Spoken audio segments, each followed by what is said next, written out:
Hello and welcome to Salesforce Architecture Talk with Gaurav and Satya. This is the place for all architects, consultants, and developers in the Salesforce ecosystem.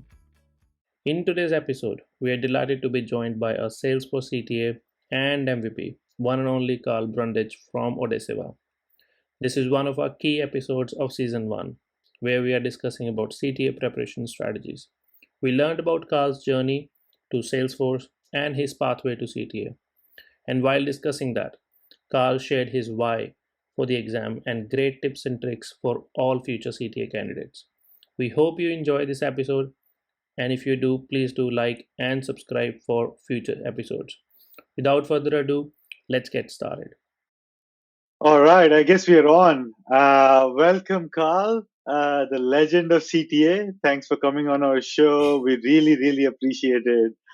I know for sure that many people in the Salesforce ecosystem know you personally, but for people who don't and who are listening to this podcast, Carl, let me do a quick introduction, right?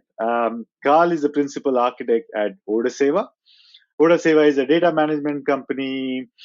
While Carl is an MVP, most valued professional, and also CTA. Now, I think I'm right here, and Gaurav, correct me if I'm wrong. He's the only person which has both the MVP status and CTA credential. That is very rare in this ecosystem. There's actually a few of us now, that have both. So yeah, I'm not the only one. I have some good peers that actually have helped me along my journey to becoming a CTA. Okay, great. I didn't know that. So you see, you learn something new every day. But I think you were probably one of the first ones to get both these credentials. So I think that was in my mind previously. But you've been working as a Salesforce architect for a very long time. So we'd like to know a little bit more about you. Personally, I met you for the first time at Dreamforce, the Odaseva dinner, and then saw you at the Architect keynote as well. So, would definitely like to know more about your journey and how you got into this space. Yeah, definitely, and welcome, Carl. Thank you. Let me also welcome you on this episode of our podcast. So we are definitely very excited to have you. As Satya mentioned, you were there in the Dreamforce this year. You presented in the Dreamforce with Parker Harris, which is huge achievement, and with all the other CTA candidates in the Architect keynote. So that was incredible event, and we loved it. We are really very happy to have you on the podcast this time. So let's talk about now about your journey, get into your journey, where exactly that this all started. How did you get into technology? What was the first time when you realized that technology career is the path for you? So, and how you landed into Salesforce? I think let's deep dive straight away. Sure, thank you. It's a pleasure being here. If I think about that question, there's probably a few inflection points in my life that kind of led me to where I am now. I definitely have always been interested in technology. Even as a kid, I was using a Commodore 64 and programming games on it. So that led to seeking out an engineering career inside of college when I went to university. And I actually did my degree in computer engineering. And at one point, I was going to really go into chip design. I had some discussions with Intel. And what happened to me at that point was I realized if I go down this path, it's many years until I have an impact in what I'm doing. Maybe after 20 years, I'm responsible for a little memory chip or something like that. So I decided to try the software side, and I went to work for a small company as an intern. And it was one of those companies where you show up and they're like, we think you have enough parts in the server room for you to build your own computer, right? So, first job was to put together your own computer. I didn't have a mouse for a while, but what I was doing was I was writing the help manual for our customers. So I was learning HTML and building something. And that kind of clicked for me and said, wow, this software side, if I do this, I can have a bigger impact much earlier in my career. And that was really interesting to me. So my last year in college, I kind of focused more on the computer science side of computer engineering, and then went to work building data warehouses and insurance for insurance companies. So that part of it, and then a visual tool in VB, Visual Basic 6, and then ASP.NET, SQL Server, Oracle. So really strong technical foundation to get started. So kind of inflection point one, picking the software side. From there, I went to another company that was focused on CRM, but for life sciences. And I worked all different angles of the data side, running a SaaS practice, installing updates, much like when we have a Salesforce update coming, deployed customers on the iPad. All of this was really great experience. But the thing that kind of stuck with me was, if something happens to my job, all my knowledge really only applies to maybe a customer that wants to hire me. There wasn't anywhere else with the proprietary technology that appealed to me. And that's where somebody said, hey, I'm working at this partner.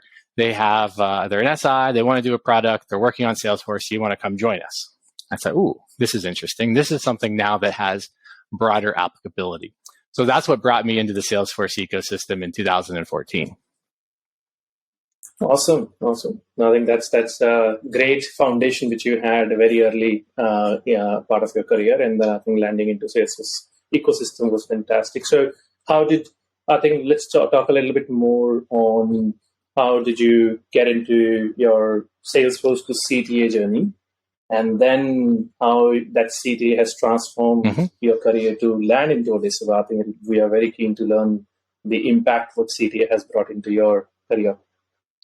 So it was interesting. When I started with this company, it was another smaller company. And they were in a facility that they had been for a few years, but there was a revitalization effort in the downtown area. And they were refabbing a building down there, and they were eventually going to move in. But when I first started, everybody was in the main building, and the team that was building the product, there was four folks on the Salesforce side, were in another little building that you had to walk through a room and get into a conference room. And they were not feeling the love, right? Because the company still was doing non-Salesforce stuff. They were kind of the only ones working on it. And to me, coming in, again, I didn't know Salesforce well at the time. Most of these individuals had 4 or 5 certifications. So at the time, there were 6. They had everything but CTA. So they were very well credentialed. I felt like I needed to show my commitment to the team and say, look, I'm here. You're not going to be neglected anymore. I'm with you. I'm part of the team. And that started me on the certification journey, where over a few months I got most of the main ones. Developer, admin, advanced admin, sales and service cloud consultant. So pretty much everything but CTA at that time. And that really helped us bond as a team. And we were doing some pretty cool things. We built a lot of commerce apps on side of Salesforce. So as an ISV, you could go in and you could set up storefronts and you could sell things on Communities or on Heroku at the time. And what I kind of stopped and looked at was, okay, the only thing left for me is CTA. That's not going to happen. Like, no way. There's nothing to help me get there. There's just this big kind of, you do a self-certification, which I totally failed. And then you took an exam, and then you had this big review board. And it was very, very hidden. It was a mystery as to what did you need to do? How did you need to prepare? So for a few years after that, I didn't even really consider it. This was the time when remind me again, the board was a 3-step exam where there was a multiple choice and you just go straight to the board, isn't it? Yes, you had the honest self-assessment, which if you weren't honest, you could pass. But if you actually reflected on your skills and abilities, you would say, okay, no, I'm not quite ready. But what changed for me was the pyramid, right? This is the time when then the designer exams came out, and we had the pyramid there. And what that gave me was the stepping stones of the framework to say, okay, this is what I need to know. And it definitely opened up things that I wasn't aware of on the Salesforce side. Had I dealt with single sign-on before? Yes, but not in the Salesforce world. Did I do a lot of multi-currency? Yes, but not necessarily multilingual. Or had I did a lot with large data volumes? No, not at the time. So there was a lot of things like that it exposed me to, and just preparing for all the designer exams that were necessary in order to be ready to go for CTA. Got it. I remember Right. taking Okay. that multi-choice exam back in the day.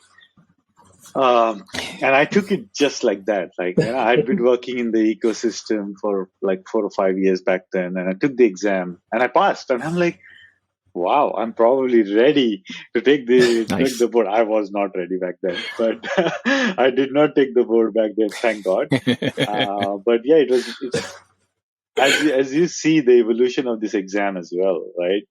Um, at the time when you passed the board, I think support wise, everything was very limited. There, especially for external candidates, right?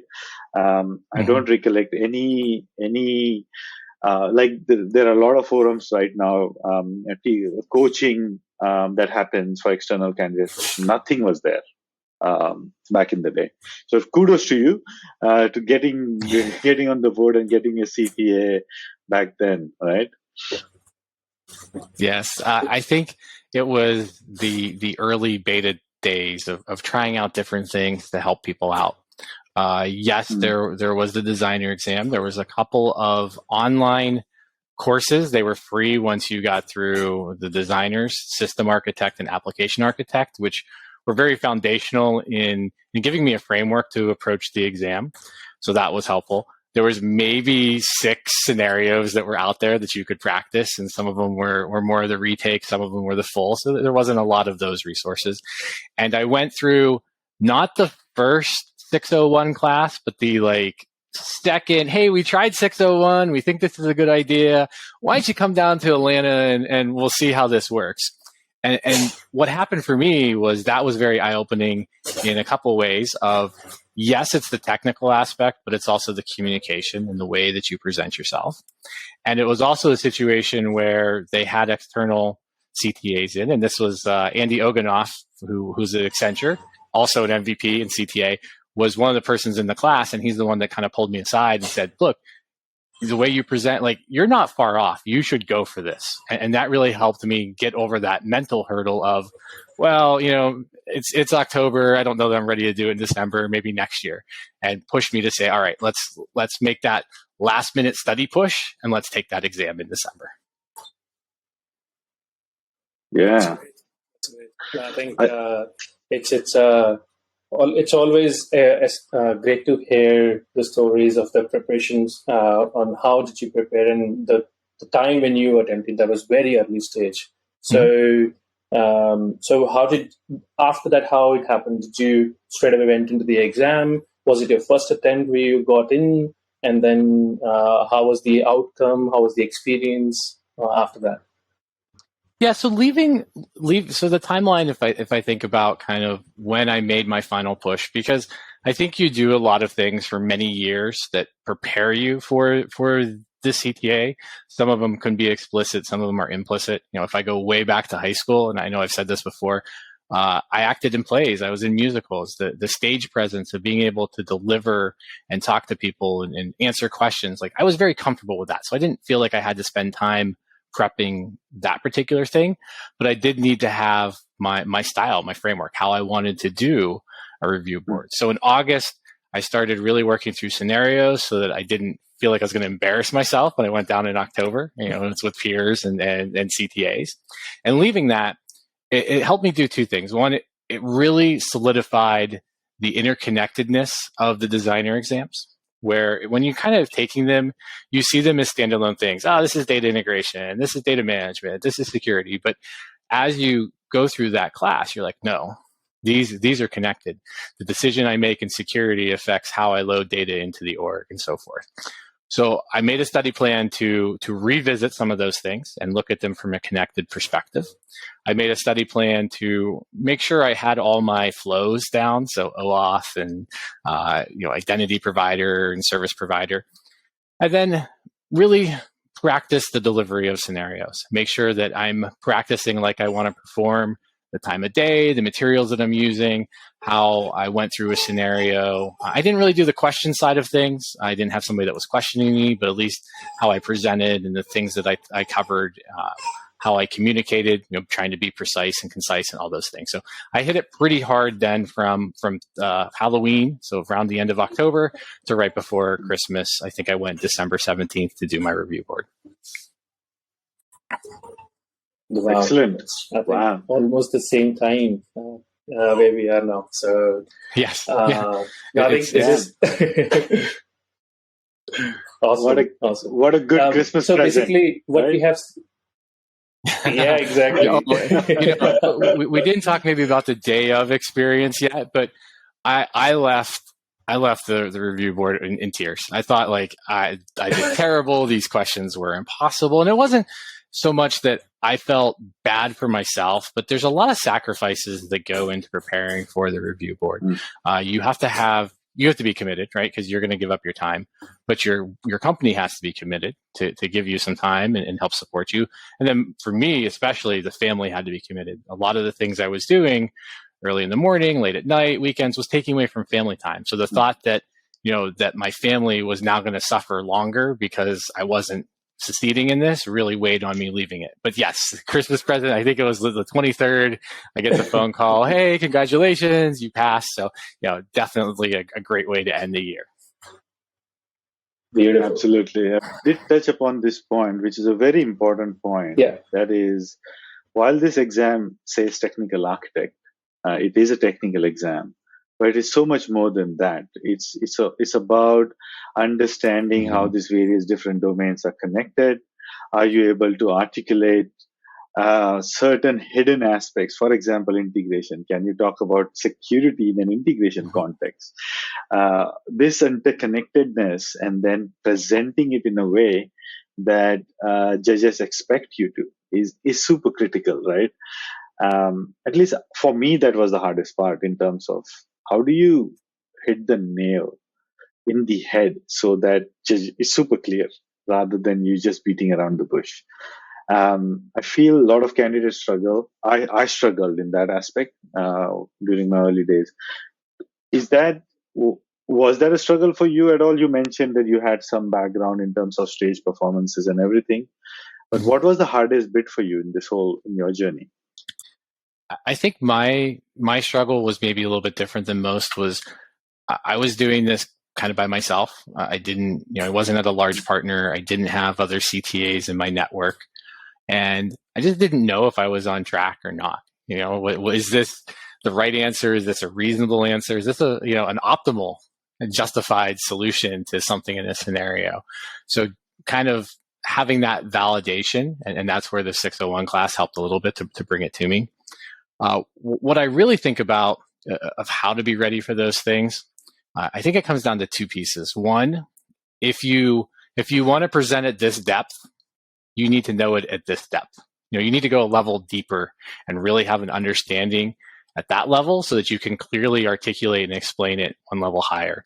So for example, if we're looking at single sign-on, I started looking at URLs and how they went between different systems. And even if it was Google and using Google to authenticate into something else that had nothing to do with Salesforce, thinking about how things went back and forth so that when I was communicating, I could be precise, saying the right things, and then I could be concise, only saying the words I needed to.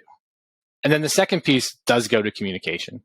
And it's not just for the CTA, but there's a lot of poor communicators out there. And it usually comes from one, not thinking about the audience and what the audience needs to hear. If we apply it to a judging situation, they don't care the projects they've worked on. They don't care the background of the scenario. They don't care the actual requirement because it's on the paper in front of them, right? You can orient them to say, I'm on 1.1, but beyond that, you don't need to read what's on the paper. They have it in front of them. So thinking about how I can communicate to them in order for them to receive the message, because it's not what you're saying as a communicator, it's what the other person's taking away. So I do spend a lot of time in my work life thinking about that audience and what they want to hear and making sure the communication is clear. That is such a good advice. I think, Gaurav, you would agree with me as well, I think this is an advice you could take it on your day-to-day life. Anytime you are working with your business stakeholders, you have to understand it's not what you understand or what you're conveying, is what the takeaway is from that conversation for them, right? Such an incredible advice. Exactly. Right. No, I think did you that's have very important advice to the candidates. Yeah, absolutely. So you mentioned you use 601 as a platform for you to validate your approach. Did you have a coach at the time who was helping you in your journey for CTA? No, I didn't. I didn't have a coach. I didn't have a mentor. There wasn't a study group or anything along those lines. There was a little bit after we went through 601. There was actually somebody in the class, Chris Fair, who was from the same area in Allentown that I was at. He was maybe 15, 20 minutes away from me. So there was a couple of times where we did get together afterwards, not necessarily to study, but just to talk through some different topics and go through the journeys that we were on. But for the most part, I was solo at the time. That makes Carl's CTA even more special, isn't it? Well, I think it's one of the reasons I've been active in doing different things. So I have taught the 601 class. I have had people that I've done mock reviews for when they've asked, because I know the challenges of doing it by yourself. And I think the community has stepped up in the past, 5 years now, of providing more of those opportunities. I think a lot of the large companies have stepped up in making sure that they are having a more formalized CTA program. Obviously, inside of Salesforce, it's pretty strong. But every now and then, you do get somebody that isn't part of that, and they need that extra help. So I will volunteer my time here and there based off of what people need, so that they don't feel completely isolated. Excellent. We do definitely want to deep dive on. So the topic for today is really CTA prep strategies, right? I think you touched upon this point in terms of got to be mentally ready to take up this exam, and and anybody who's listening to this podcast also needs to be very clear on why they want to take up this exam. So I personally call this exam the exam of whys. And the most important why for you is your why, and why you're taking this exam. Because I've spoken to a lot of candidates who do want to take up this exam over the last few years. I think a lot of candidates struggle in terms of understanding what it really takes to get through this, this time, whether it's 6 months, 9 months, 12 months of your time. So understanding your why is important, right? Would really like to understand your why. I know you touched upon it, that you wanted to understand the platform a little bit more. You're doing some certifications, but what was your real why for this exam?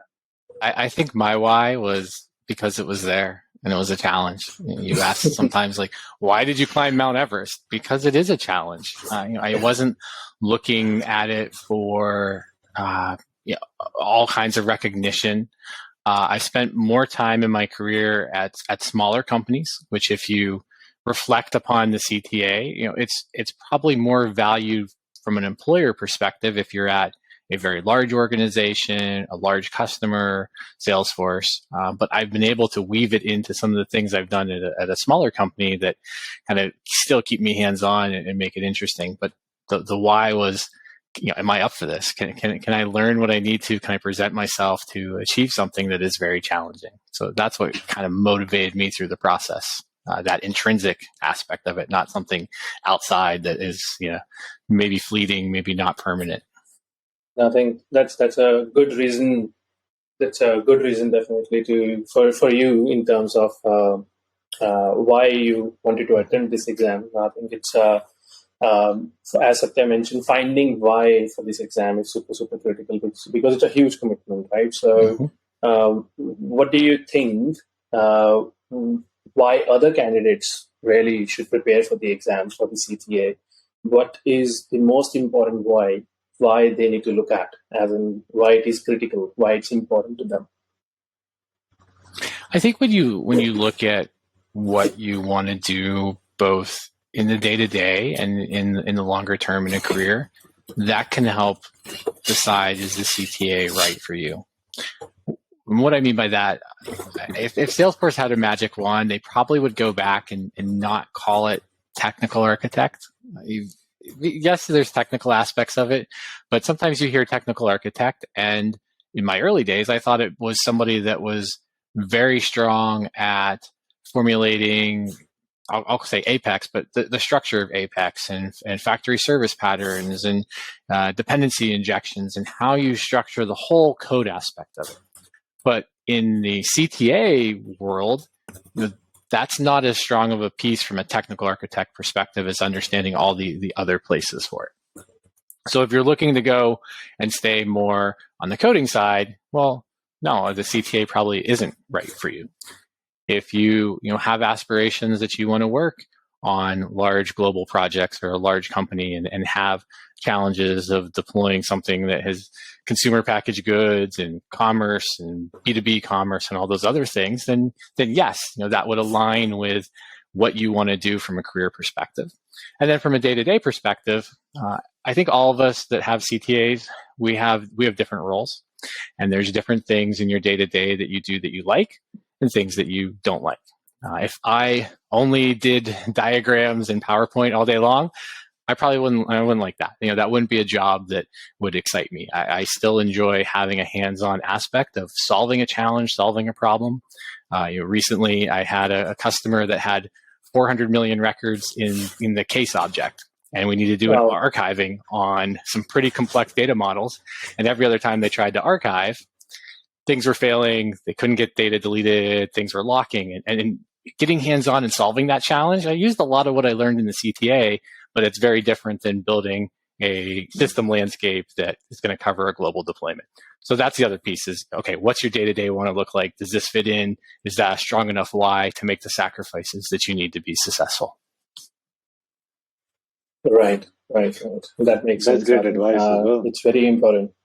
Yeah. Absolutely. It definitely makes sense. And a lot of candidates I've seen do attempt the journey for the wrong reasons, right? The few of them is like, I know someone who's been in this ecosystem for some time, because that person got the CTA, so I'm also going to go for it. They're not mentally prepared. They're not. They have not done their homework in terms of what the CTA requires, and eventually the outcome of that then is not as desirable as they want it to be, right? And you have been in as a CTA for a long time. You have met a lot of CTAs in your journey. You must have met people who are also not CTAs, would have attempted the board before. What do you think are some of the incorrect reasons or incorrect whys that people go and take the CTA journey in your experience? I think the first, and I don't know if it's exactly a why, and I don't see it as much now, but at first, after I got mine, there was a huge misconception of, hey, I completed my designers, I'm ready for the CTA. And then we had to do a lot of messaging to say, well, slow down. No, being able to pass the designer exams is not the same thing as being ready to even sit and attempt the CTA. So that having the experience to go with the knowledge was an important reason where we see people struggle. As far as wrong reasons, I don't know that I would say if you're doing it for X, Y, and Z, if you're doing it for that next promotion, you're wrong. What you have to look at is the motivation enough to overcome the sacrifice that you have to make? Because it's not a sacrifice usually that you're making for a day or a week.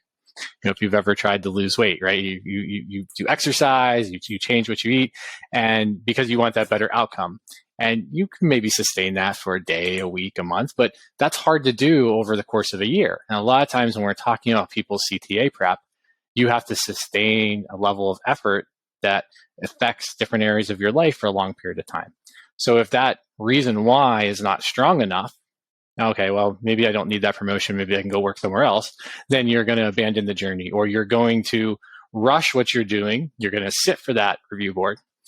You're going to fail. And that's a huge mental load to then kind of get back up and say, yes, I want to try this again. Like I said, I was not in a good frame of mind leaving there because I thought I'd failed, and like, can I even do this again to my family? So that's the other thing is, if you then don't pass the first time, how do you get back on the horse and try again? Yeah. I think that's again a very important point. I mean, if you are going for a promotion, if you're doing CTA for a promotion, and if you get the promotion, would you still pursue doing a CTA? That's a question to ask yourself if you're on that journey, right?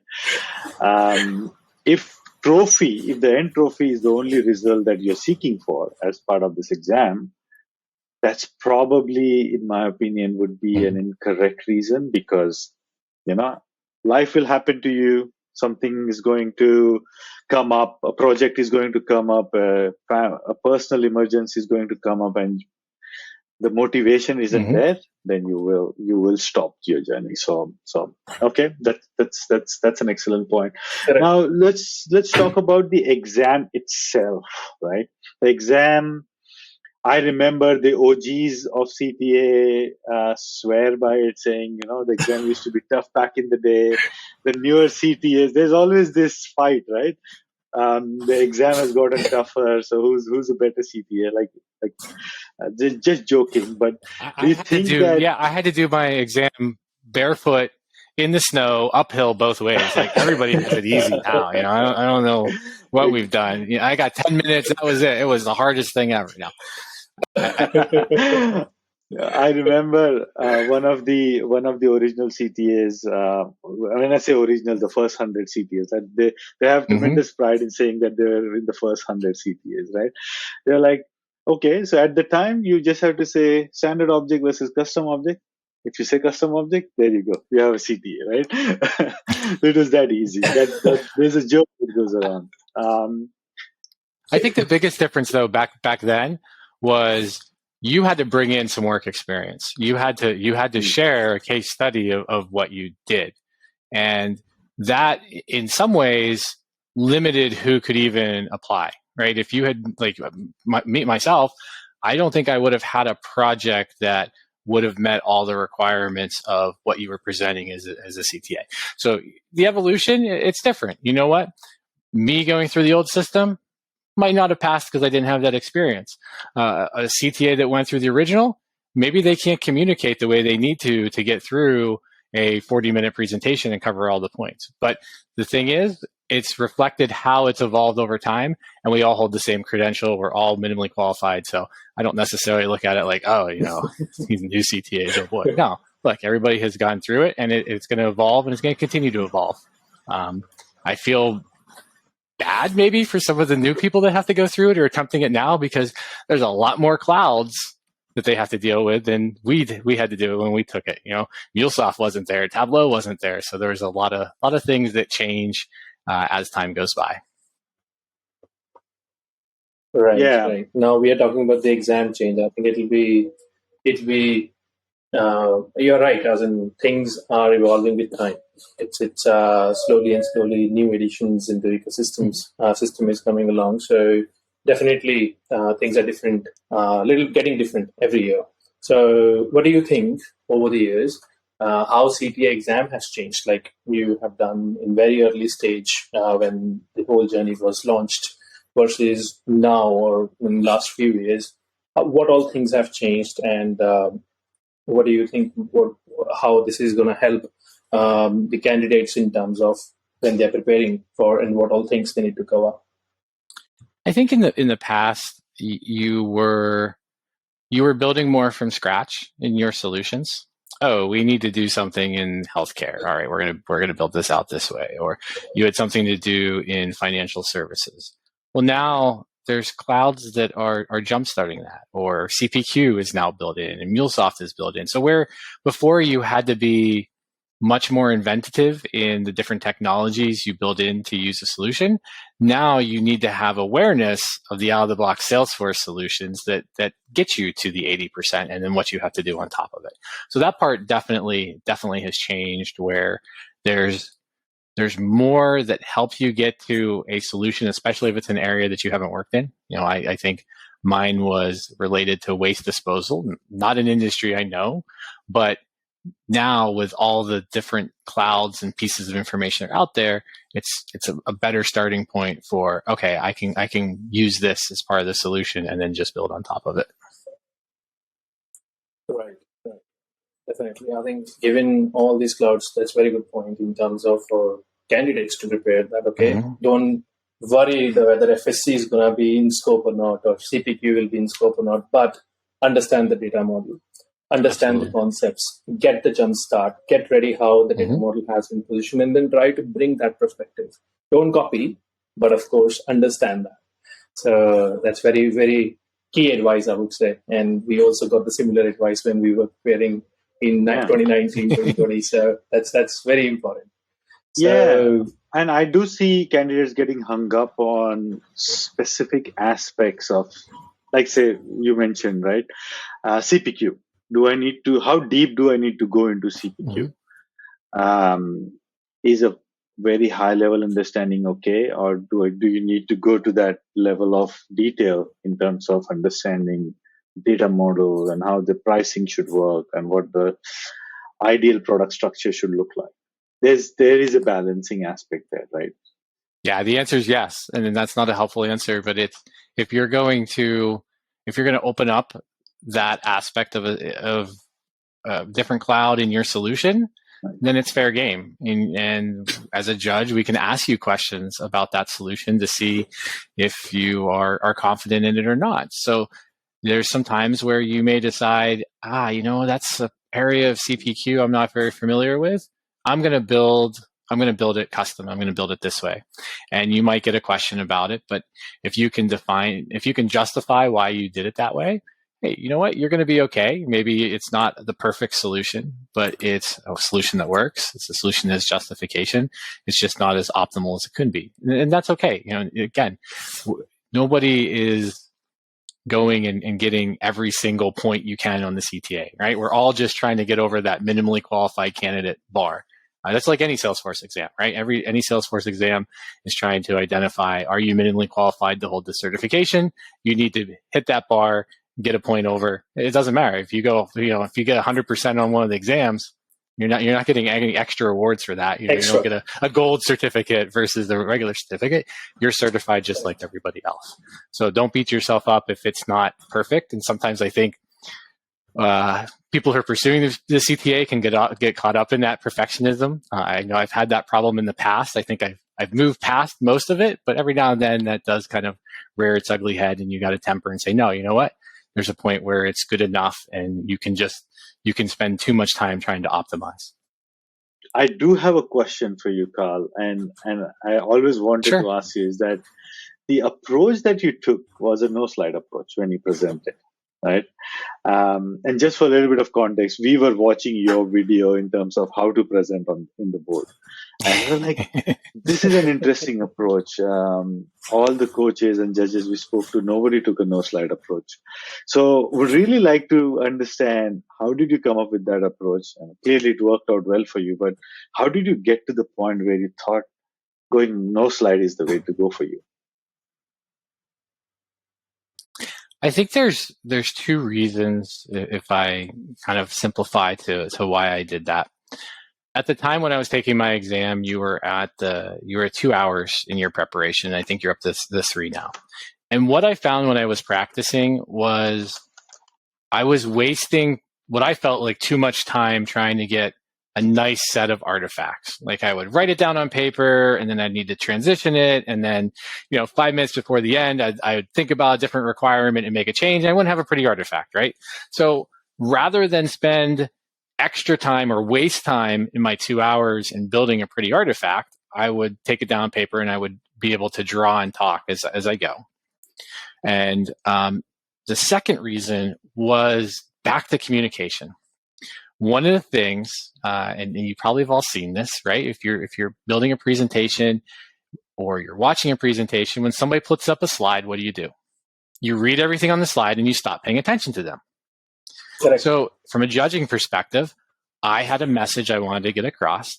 I wanted the judges focused and paying attention to what I was going to say so that that I could unfold my story as I went. There's a little bit of theater here, right? Like, this is what I'm doing and this is the reason why. And they were, thinking about everything versus reading ahead, doing the things that's human nature.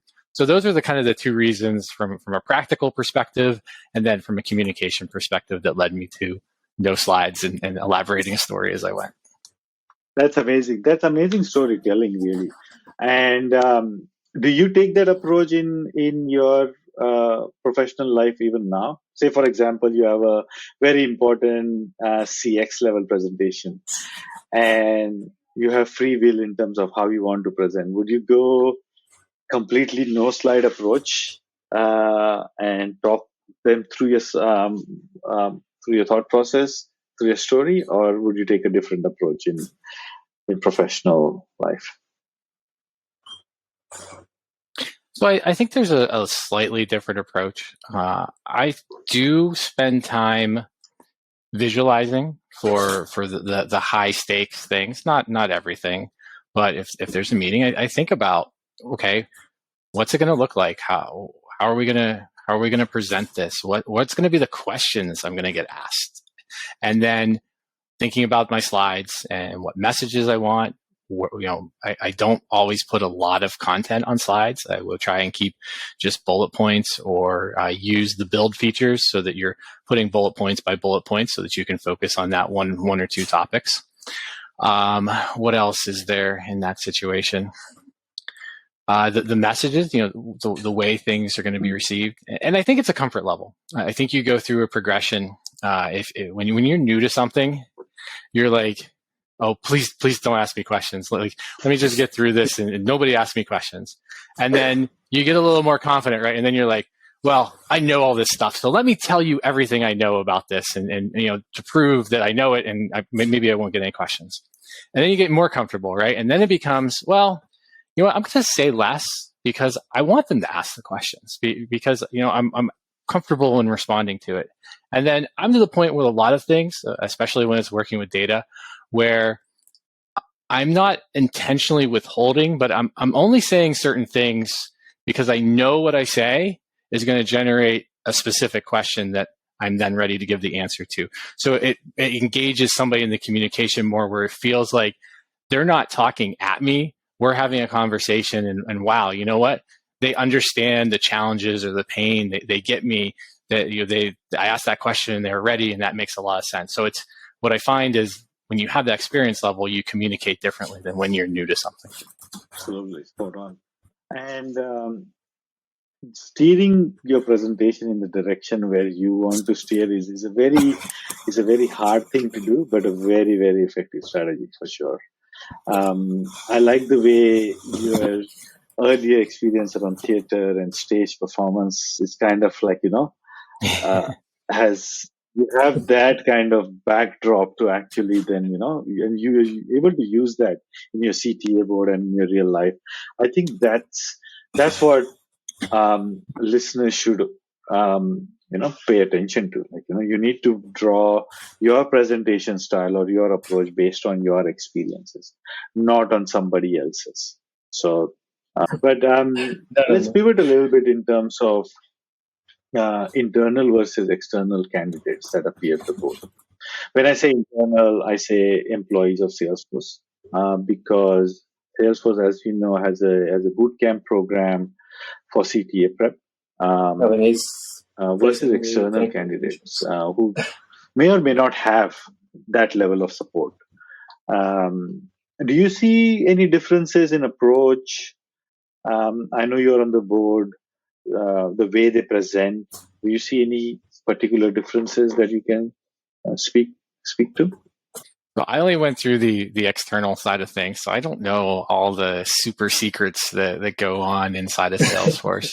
I think we maybe romanticize from the outside of like, oh, they're getting all the answers. Salesforce knows everything. They just go talk to this. But from what I've heard, that's not necessarily the case. It can be super competitive.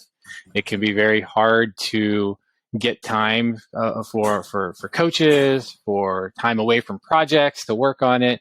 So in some ways, maybe external candidates have an advantage because the companies are further behind them. They see if you're a large SI, it's really important to grow your CTA ranks, and we're going to put a set of peers behind them. We're going to support them with study material and study time. I mean, the time's almost as valuable as anything else, because if you're working on projects for 12 hours a day, the last thing you want to do is study about fake projects. You're like, no, I dealt with these challenges. So that aspect of it, I don't know that there's a huge advantage or disadvantages. It's different.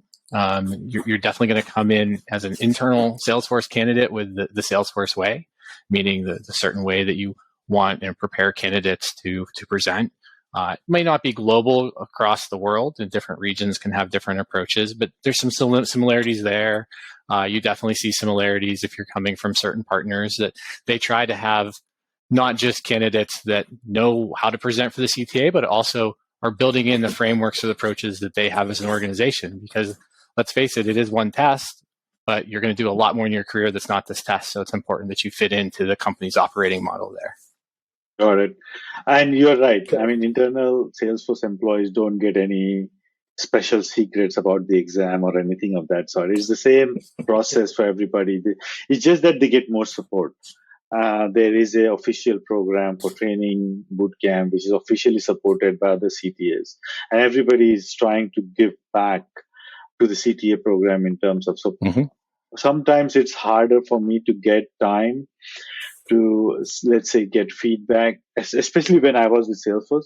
It's hard to get time to get feedback on a project that you're working on versus asking them to be a judge. They're more keen to be a judge on one of your mocks than, getting feedback on a project. So that was quite different. It kind of tells that,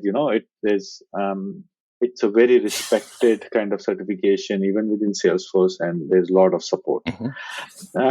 Just double clicking on that a little bit, on the point that you mentioned, is that you need to understand whether, as a candidate, whether you're suitable for this exam. I think you kind of touched upon it a little bit.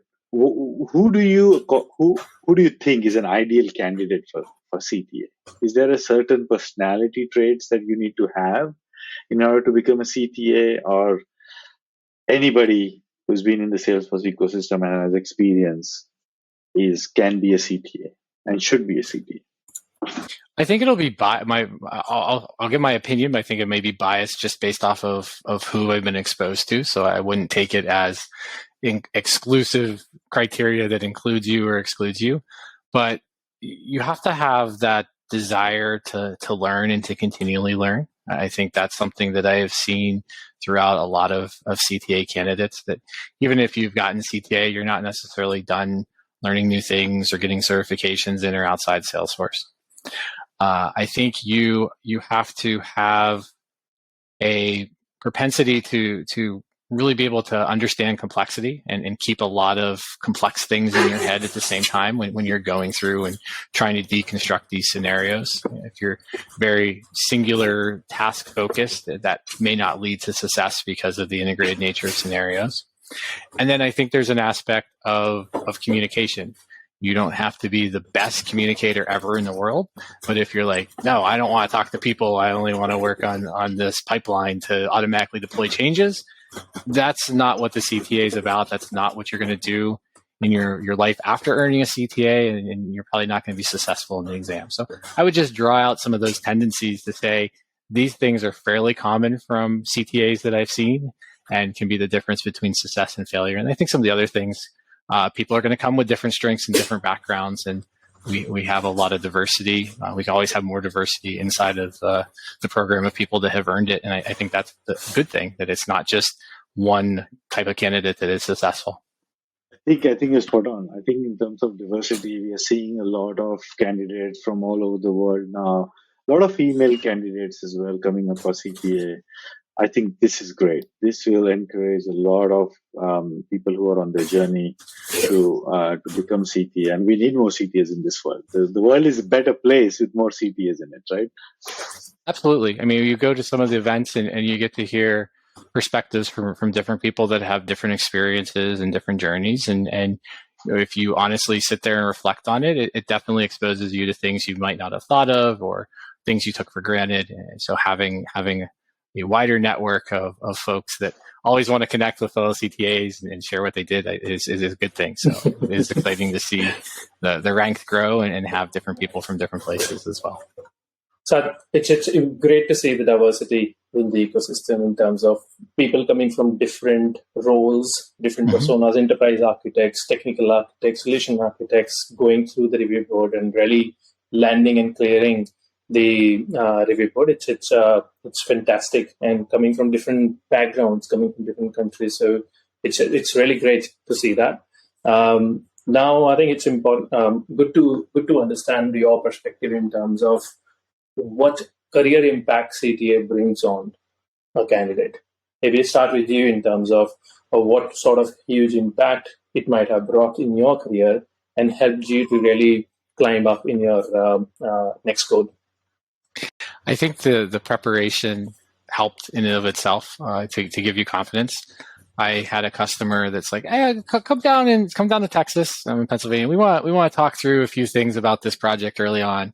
And I went down there by myself and walked into a conference room with 24 people, and for 8 hours was grilled on sandbox strategy, integration, security, testing, DevOps, everything. But I felt very comfortable in answering those things. So I think from a confidence and an exposure perspective, it helps you there. As far as a career, I think the three little letters CTA, it earns you a lot of credibility just walking in anywhere that people are already predisposed to listen to you. And we can argue whether that's right or wrong, but I think it's the reality of what happens. So you have this microphone that you need to be very cognizant of, and you need to wield with caution, and you need to make sure that when you're using it, you also aren't stifling other voices, that you make sure people are heard on your team. Doesn't mean that you have to be the one always talking, but a lot of times it's the one that they look to you, and you can always defer and say, my colleague said it well. I don't have anything to add to the conversation. So just being cognizant of what comes with it, because it definitely, people look at you differently once you have that credential. Yeah, no, that's very, very important point. And the impact on the career plus the confidence it actually brings in an individual really speak in front of, like, to me, it was understanding the context and understanding the audience, and then talking what exactly is relevant to the person, and then talking it through. Sometimes you got to talk very high level, 50,000 feet view of the landscape. Sometimes you got to talk, okay, how the branching strategy is going to work, how the environment strategy is going to work. It's all understanding the audience and then passing on the message accordingly. So that was a huge transformation in me I have seen during my journey. So that's very rightly said. So I think it's good to see all that. I think if there is anything you want to talk about, Odaseva, if there is anything you want to share, how you landed into Odaseva role, where you are, what you are doing in the current role, it'll be good to know that. Sure. I think one of the things that's been fairly constant throughout my career is it's been B2B software. And there's been an aspect of data. And I worked with data warehouses. I worked data integration.